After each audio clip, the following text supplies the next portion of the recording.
Okay, so there haven't been any new posts in a while, but recently the first of the 2025 batch of Nova CNGs have come into service. 84 of these will be coming in to help modernize the fleet and move on from obsolete types where parts are hard to source. So in this video we'll be taking a look at these buses. Right now we're on a 104 service. This line connects 22nd Street with East Queensboro and the industrial areas on Annis's Island. Loads are very disproportionate, as we'll see later on in the video, but as you can probably tell, it's a full standing load across the Queensboro Bridge. Now as for the bus itself, they are pretty much the exact same as their 2024 counterparts. If you want to know more about those, then watch this video, which I have linked in the description. But long story short, these buses continue this trend of using similar seats to newer generation SkyTrain fleets. In any case, it looks like a large portion of this order will be spending some time in Hamilton, putting their CNG fueling system to good use.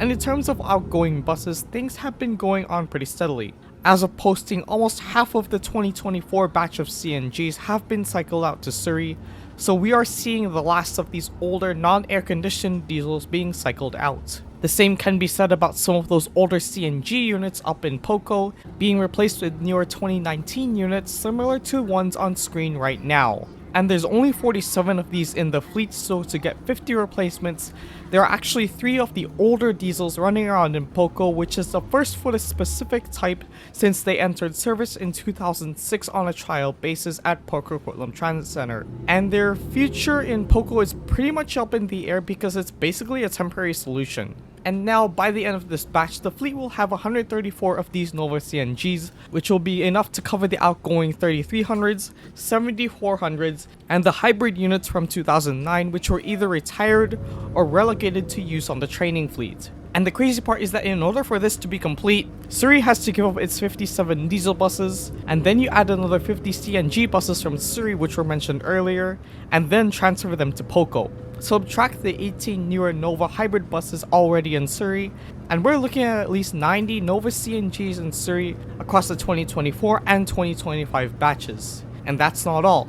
According to a 2023 document, it appears that an option for 30 more of these Nova CNGs has been exercised, so we will definitely start to see some of those older diesel and or hybrid Novas head to retirement or training fleet duties. What this all means: for fleet modernization, PoCo, Surrey, and Hamilton get to partake in this wave, which also means more air conditioning in those hot summer months. And like the last batch, we have the same narratives about bus manufacturing and the overall replacement of the Olympic era fleet, so head on over to that video to learn more. Cummins still has not produced an EPA-compliant hybrid engine suitable for New Flyer's Excelsior articulated bus lineup, and the ramifications are being felt across the board.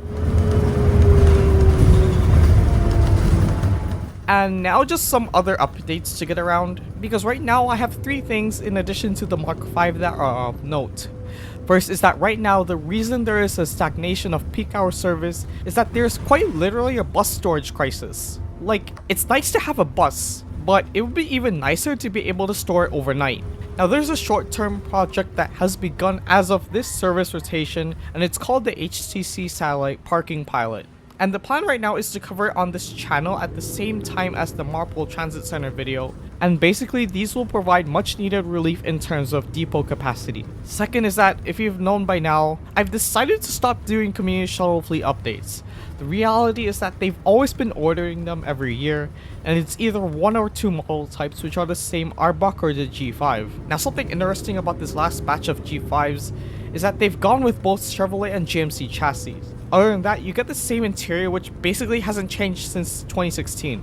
Third is that in the route planning department, there seems to be this trend lately where they've been able to pull off peak hour short-term service to key destinations. And 3 examples come to mind: the northbound 123 trips to 6th Avenue, the 116 trips only between Edmonds and Big Bend, and in the community shuttle department, the 373 with short-term trips to Gladstone Drive.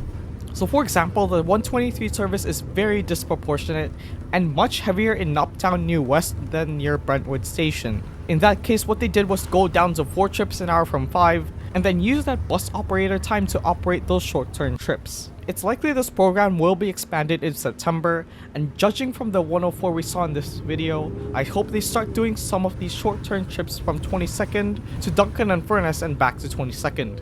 And I'm saying that because as by now, most of you are aware that we went from a full standing load to basically zero crossing into Annis's Island. Anyways, that will be it for this video. Please remember to like, comment, and subscribe if you're interested in Vancouver area transit content. See you in the next one. Cheers.